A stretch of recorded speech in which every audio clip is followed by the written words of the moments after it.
Can you see my slides now? Hello? Yes, Okay Doc. na? Okay, Yes thank po, Doc. you. Okay, so I don't know if during the time atong first nga introductory part nag-lecture si Doktora Abueva with regards to some terms like for example the deficient some terms that need to be defined para uniform ang aton pagkaintindi. Kaya because I have asked Val nga waray man ko na to mention especially with regards to patient host parasite relationships. So nag-lecture si Dr. Abieva han kuan Yes or po, Doc. anon iyagin lecture didahan siya. Mga introduction po, tapos definition of terms po. So may danat niyo nga mga kuan inin and parasitism, commensalism, symbiosis, mutualism. Medyo na, Doc. Okay. So that means absent valhan pag-lecture. Nasabtan. Kaya na akong ipakianhan. Sayop. Nagsayop. Okay. So, nakasumpay ni Hibal. Okay, good morning again. So, this morning, I'll start the topic with regards to the laboratory diagnosis of parasitism. So, we're talking here of parasites. So, there are many possible complaints that the patient have, but we need to have a definitive diagnosis if we are really dealing here with parasitism. So some of the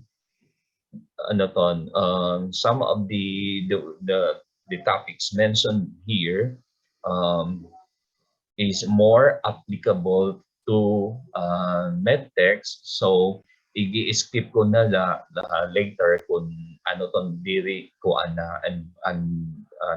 very detailed na with regards to the work of the medtech. So okay, so welcome to the world of parasites. So at least if you are dealing here with parasitology, much easier compared to microbiology, because here to some extent you are dealing here with macroscopic organisms wherein you can see it with your eyes. Unlike hiton microbiology that you need to use the microscopes in order to see the organisms. So for parasites, except for the unicellular organism that you need the microscope, most of the parasites can be seen with your naked eye. So between para and micro, mas nakakabawi iton student ha parasitology. But mind you, may gihapon na uhulog ha parasitology. Okay. So what are the different ways in which you can establish a disease entity that is of parasitic origin? So this involves demonstration of the developmental stages of the parasite, such as the cysts and trophozoites of the protozoans in the stool. So basically, if you are dealing here with protozoans, there are only two developmental stages of the parasite. We have the cystic stage, which is considered to be the infectious stage to the final host, and the motile stage, the trophozoites. So that's through the use of the stool. And then also demonstration of the developmental stages, such as again the cyst and trophozoites of protozoans, um, using your cerebrospinal fluid as the specimen.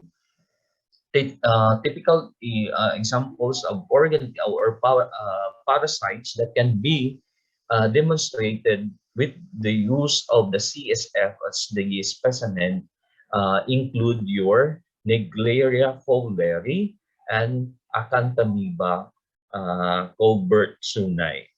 So those are examples of parasites. Then another is demonstration of the developmental stages of the parasites using the blood as the specimen. And we are typical example of this are the plasmodial organisms or the causative agents for malaria. So you can have Plasmodium malariae, Plasmodium falciparum, Plasmodium vivax. Okay, so those are examples. Or you can have also the trypanosomes or the leishmanial organisms. And then also you can diagnose a parasitic infection through demonstration of the developmental stages using biopsy or autopsy materials. So here we have to your right is the insisted or larval or part of the or stage of Trichinella spiralis. So they are usually lodged in the muscles. So through, using biopsy specimens, so you can demonstrate this Trichinella spiralis. And then also you can use sputum specimen to demonstrate the different developmental stages of the parasites, like the egg. Typical example of this is your Paragonimus wistermani, which is um, it is fluke that is its normal habitat is in the lungs. So and then some larvae, especially or adults stages of the parasites, especially those helminths that follow in each life cycle the heart lung root. So when you say life cycle, part of each life cycle is the parasite goes also to your lungs and your heart. So typical example of this parasites that follow the heart-lung route is your ascaris and the some species of hookworms. Then also, it involves demonstration of the different developmental stages of the parasites in the urine. So here we have your Cystosoma hematobium, or from also a protozoan, Trichomonas vaginalis. So they can be, these two mentioned parasites are isolated or can be demonstrated using your urine specimen. And then the most commonly used specimen for the demonstration of parasitic infections is with the use of feces or stool specimen. So here uh, you can demonstrate again the different developmental stages of the parasite as to its egg, larvae, and adults also. So in your right side of the monitor, we have the an embryonated egg of Ascaris lumbricoides. Then on the topmost, we have the rhabditiform larva of the hookworms. And of course, to the right side of the monitor, you can see the adult stages of Ascaris lumbricoides. Okay, so another way to demonstrate parasitic infections is through with the use of skin and hair appendages. So this is best exemplified by the pubic or hair louse and then scabies. Okay. So for there are already many tests that can be demonstrated through serological means. So it's this involved showing to us the increasing titer of antibodies to various parasitic antigens. So usually this is done while waiting for the definitive diagnostic procedure to demonstrate the specific cause of the parasitic infection is through do your screening test using serological tests. Okay, so what are the different uses of doing laboratory diagnosis of parasitic infections? So one is to confirm a clinical impression that the condition has parasitic origin. So like for example, a patient is brought to the emergency room and the patient is complaining of vague abdominal pain. So when the patient mentioned to you abdominal pain, part of your differential diagnosis is to consider that the pain is secondary to parasitic infection. You can only um, diagnose that the condition is of parasitic cause is through doing your laboratory diagnosis. The second purpose or use of laboratory diagnosis is to rule out a diagnosis. Again, going back to the patient complaining of abdominal pain, it is not correct to say rule in, but you rule out a diagnosis. Bis diri iton appropriate masinta. I'm ruling in appendicitis. No. And correct ito niya is you rule out a diagnosis. Kay you will be confused later na on how to approach now to your patient kung natanan nala imo gin rule in. So the appropriate term is to rule out a diagnosis. And another advantage of doing your laboratory diagnosis for parasitic infection is it will help the clinician or the doctor in the proper choice of treatment. So there are drug of choice for a particular parasitic infection. So by demonstrating the your the parasite of interest, then you will be guided what to give to your patient. And then the last purpose of doing your laboratory diagnosis is, of course, for monitoring purposes. So this is especially true if the worm burden of the patient is high. So you really have to repeat the conduct of the laboratory test. This is for the purpose of monitoring the progress of your treatment if the patient is responding in what you are giving to the patient. So those are the different uses or purposes of doing your laboratory diagnosis. Okay, so I have mentioned it earlier that there are specimens to be used to in doing your laboratory diagnosis.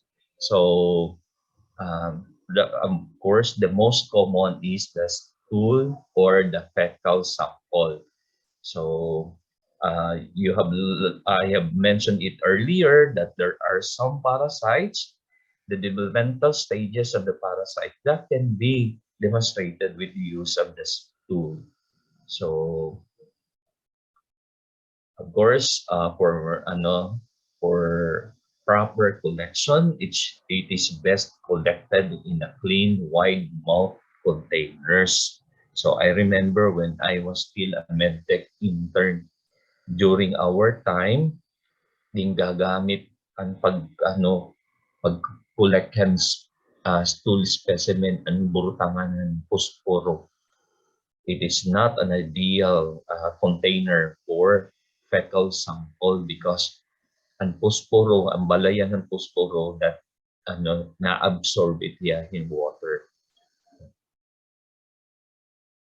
So, important considerations with the use of stool specimen, of course, actually, it is better also to relate to the laboratory with regards to the history para they will also be guided what specific part of the test you are interested of.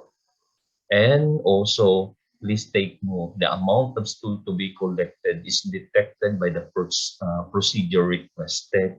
Usually, itong ordinary lang nga direct fecal smear, you need only the match head size of the stool. Diri kay usa ka bagol timdadad ngadto sa laboratory. Bagol gun talaga. Okay? So you educate your patients. Okay? Ayun na ito, mga kuan na more na like ninyo background. So if you cannot give immediately the specimen and then the place, the distance from your house to the laboratory, like for example, it takes about 3 hours pa to travel. So you need first to preserve the specimen para viable pa niya for laboratory examination. So we can do your stool preservation. So 1 part stool is to 3 parts preservative. Pero mas maupay good nga fresh specimen. So what are the purposes of doing your stool preservation? So if there's delay of the examination, and of course the laboratory is far from your house, for reference diagnosis, especially if you are dealing here with very rare infection and it needs confirmation from reference laboratories. So you need to preserve this tool. Then, of course, for teaching purposes, again, if you are dealing here with orusahon nga kuan or very rare na case, so we just collect this tool and then preserve it para for purposes of demonstration. Pero if you're dealing here with ordinary na mga parasites like ascaris na common na ito niya, so you don't need to have this at that point in time may dandim na yung makukuhaan na batahin ascaris lumbricoides. And another purpose is for detailed identification of some parasites. Okay, so we will just run through with these slides. Kay diri man gini concern ko dito, doctor. So what are some of the stool preservatives? You can use your formalin. Then we have the sodium solution. Then we have the polyvinyl alcohol and the MIF solution, the methylate iodine formalin solution. One good thing about this is we can use this um, as a preservative and at the same time a staining solution. So that's your MIF. Then we have also sodium acetic acid formalin. Then we have alcohol formol acetic acid, formalin glycerin, and like lactophenol. Okay, so what are the different methods of stool examination? So basically, we are dealing here with the usual direct fecal smear. So we do describe the physical characteristics of the stool as well as the microscopic examination. As to the physical characteristics, you describe the stool as to consistency, and as of course the color. As to consistency, you describe you may use soft and mushy or watery. So you depending on how the stool specimen look like. And then color, the normal color of the stool is yellowish brown, but you can have also tarry, or no, you can describe also the presence of blood, if it is admixed with the stool or on top of the stool. Then the second part is the microscopic examination. So what are the different elements found in the stool? So you can have the white blood cells, red blood cells, then also macrophages. Be careful of these macrophages because they may look like amoeba. Then we have the Charcot-Leyden crystals, then the epithelial cells of the gastrointestinal tract. So then some eggs of arthropods. Then fungal spores and elements of plant origin which resemble some parasites. So bangin and iyuging kaon, fibrous, damon pa, ano to, fiber. So be careful. Pero obvious man ning duro kung malunggay ang iyong kaon kay the whole leaf of malunggay aana pa part itong tuan. So di rin mo mako-confuse kay bisan diri ka maggamit hing kuan microscope, klaro it dahon hiton malunggay. Okay, plant and animal hairs can also be mistaken as helmet larvae. Okay, so what are the different techniques? You can have the one I mentioned, direct fecal smear. So again, you need only the size, much head size of the stool, and it is immediately mixed with 0.85 NSS as your diluent. So you can do this as a wet mount. So, or you can enhance the demonstration with the use of staining solutions. Okay, so this is how you make your direct fecal smear. Okay, then you can also do cathode thick smear. Relatively, you use a bigger amount of stool, pero diri wat usa ka bagul.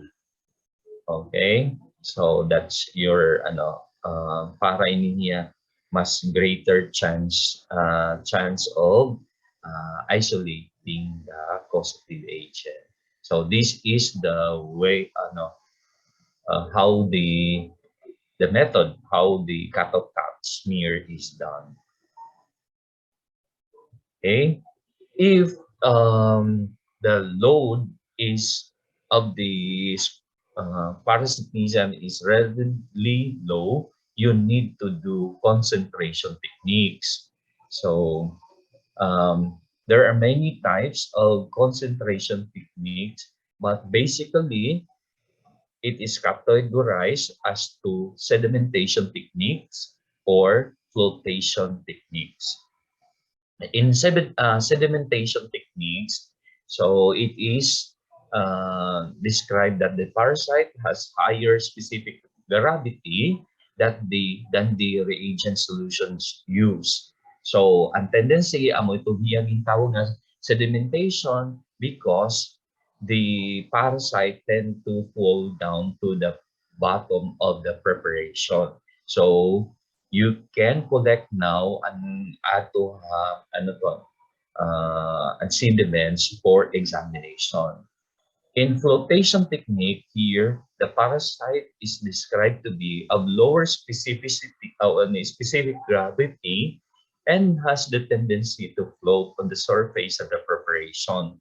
So mas masayunay niya buhaton, mas diri messy because in flotation you allow the parasite to float and then you just place the cover slip on the mouth of the container and then pwede ka na ito niya mag-collect in specimen for microscopic examination.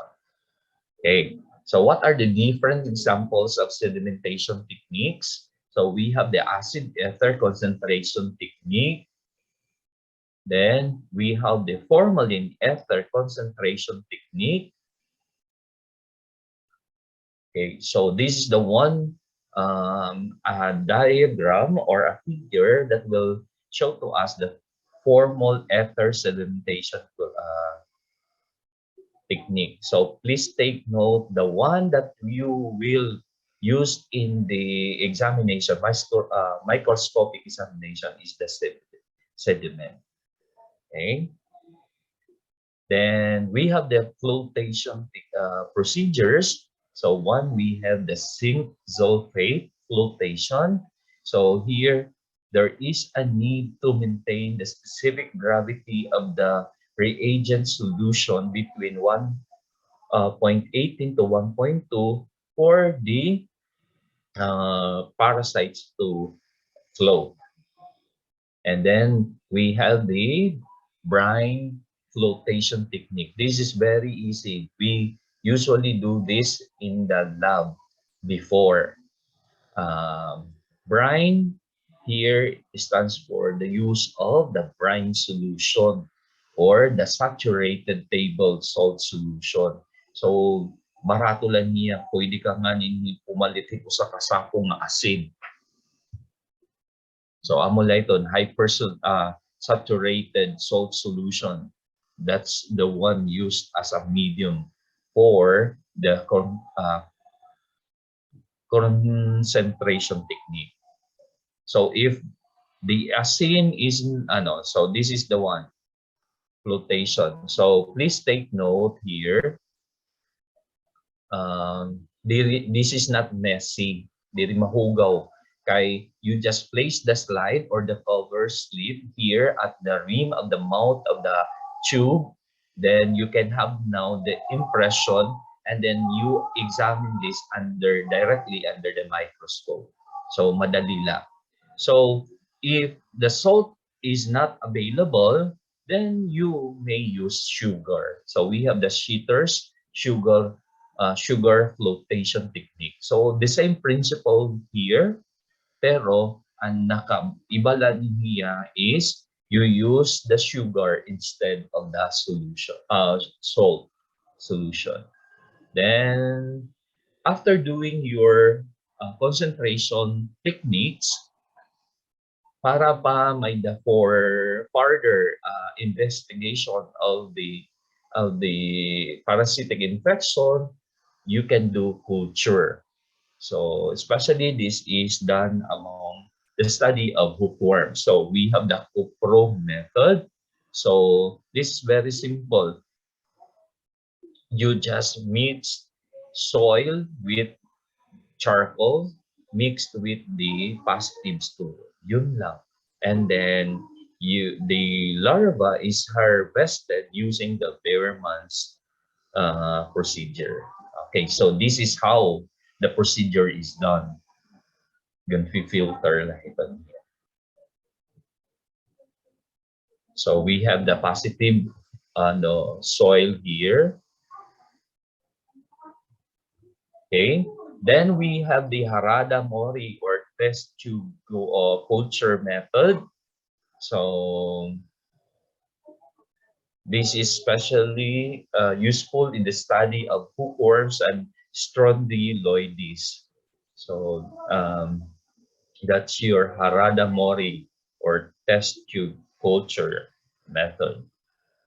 And then kung waray nimo mabuhat, tapos ka na mag-concentration technique, mag-culture, dahil kung may daga pa extra nga time, waray nimo gibubuhat, adi, you do egg counting procedure. Pag iniha pa itong din ang mga bonay, mga parasites. So, why this is very important?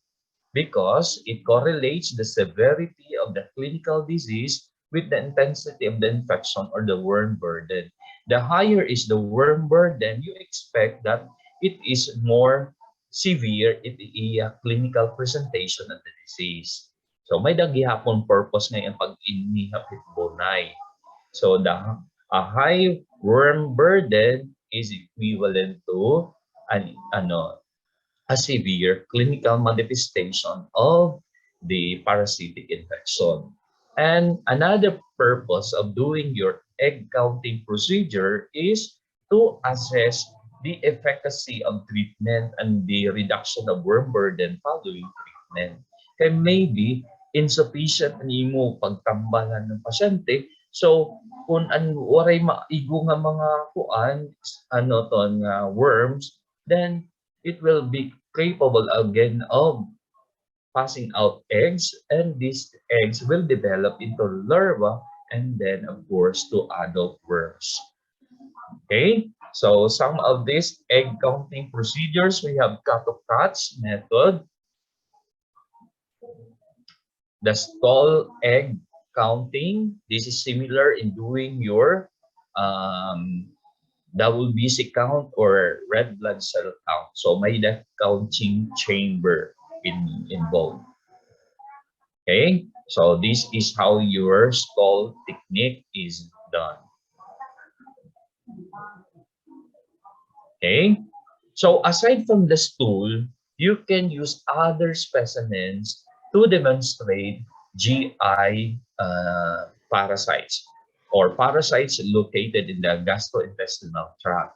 So you can do your perianal swab. So this is good for the studies of Enterobius vermicularis or your pinworm or Taenia species. So the most common method in using your perianal swab is the cellulose tape or Scotch tape method. So this is done before the patient or the child has taken his bath. So this is how the Scotch tape swab technique is done. So maramang kamo may the adhesive na part iton Scotch tape. That's the one that is placed on the perianal area of the patient to have the impression. And then this is directly being studied under the microscope. And to your right, you can see here the beautiful egg of Enterobius vermicularis. This is characterized to be D-shaped egg of pinworm. Okay, so of course there are some parasites that can be demonstrated using your blood. So especially true with the filarial worms like your Wuchereria branchofti and Brogia malari. So these are filarial worms. So they can be using your isolated using your blood. Then another one is, of course, the malarial parasites. So the plasmodial organisms. Or you can also from the protozoans, um, the trypanosomes and the leishmanial organisms. They can be studied using your blood specimen. So we have the Trypanosoma cruzi, the Leishmania donovani. So those are just examples. And then Babesia. Okay, so what are the different laboratory procedures using your blood as the specimen? So you have the finger prick blood sample collection. So this is an ordinary finger prick blood. So just like doing your complete blood count. So this one. So you have the thick and the thin blood smear. So the thick blood smear is for the purpose of knowing if there is positive or negative. That part of the specimen is positive or negative for the presence of the parasite. So kung positive, you go now to the thin, thin part of the blood smear. This is now for the detailed description of the specific species of the parasite. So usually when you do your blood smear, duduha iti part. You made a thick part for the assessment of the presence or absence of the parasite. And thin blood smear is for the detailed description of the specific species of the parasite. So take no, remember that. Okay, so again, to enhance your examination of the blood smear, you can stain it using the following stains. So we have the Gemsa, the Wrights, or the Delafield hematoxylin stain. Okay, so with the use of blood, diri lang niya puro whole blood. So you can have also the backfeed coat or the capillary tube method. And then when you centrifuge the capillary tube containing the whole blood, may dayton hiya layering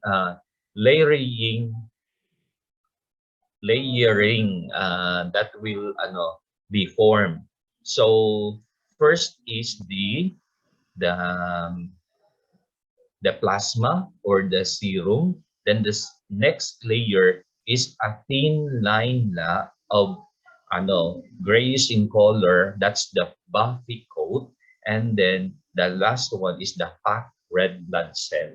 So the buffy coat is very important because you can here appreciate the microfilaria of your Wuchereria or Brogia, and then also some of the trypanosomes and leishmanial species. Okay, you can also use the buffet code for quantitative measurement of these protozoans. Okay, so aside from the whole blood, you can use the venous blood. So you can do concentration techniques.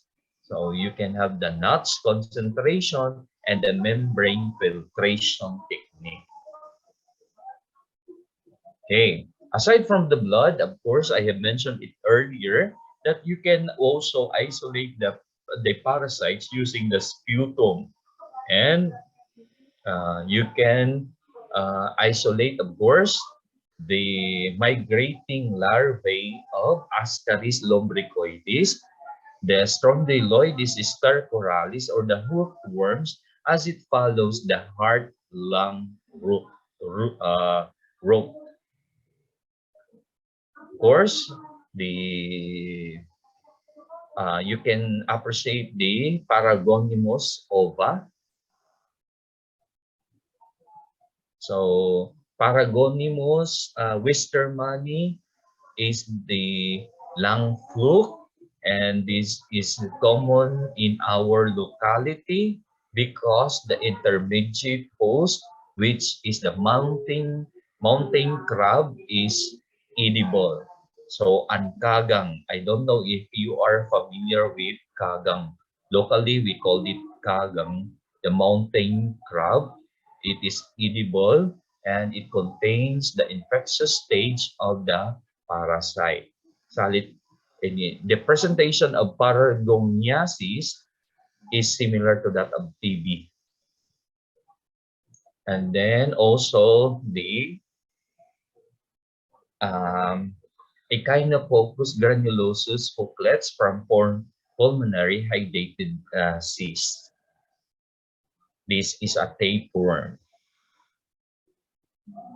And then also some protozoans like your Entamoeba histolytica, as it migrates from the intestines to the extra-intestinal tissue. So the second one commonly affected by Entamoeba histolytica is the right lobe of the liver, wherein it can cause amoebic abscess. Then it goes to your lungs as the third most commonly affected extra-intestinal site for Entamoeba histolytica infection.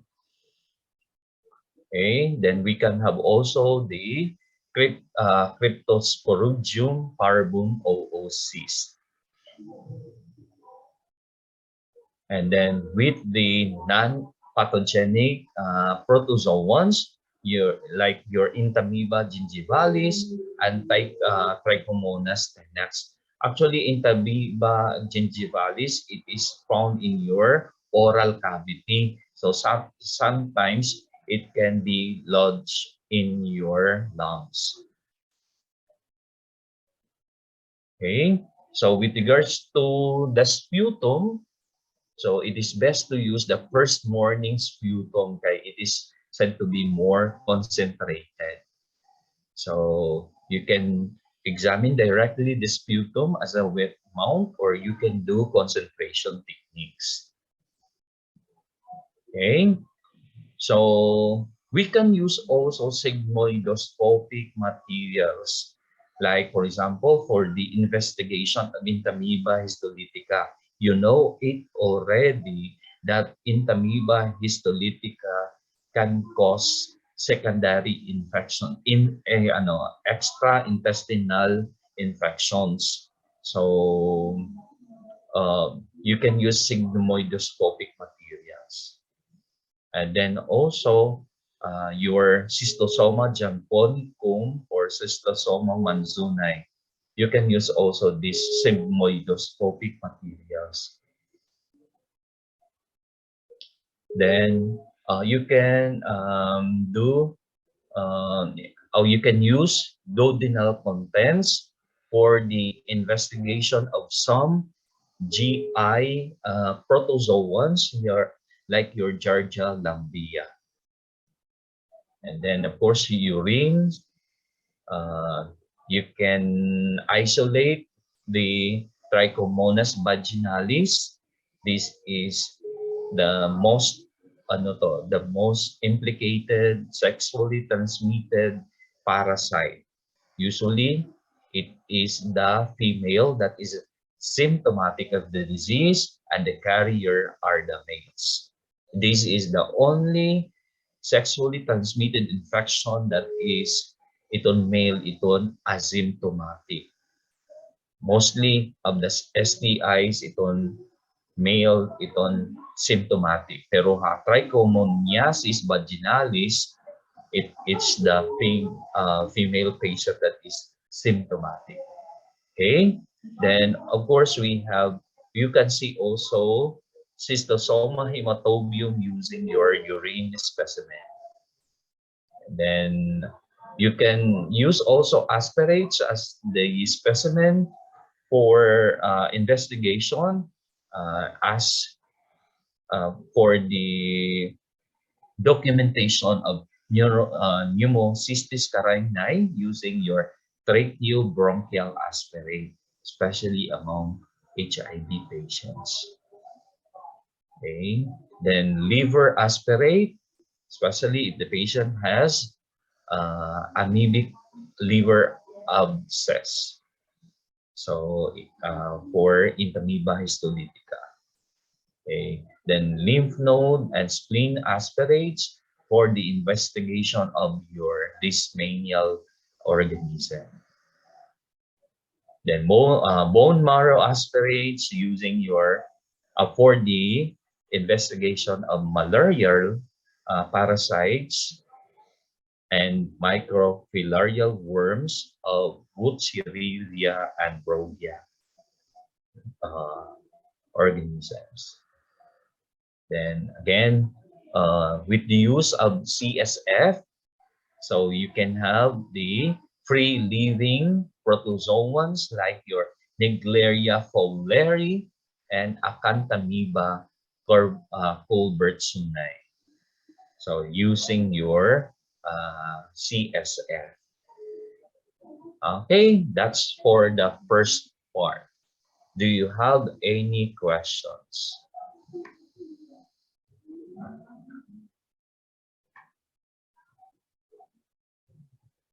Do you have any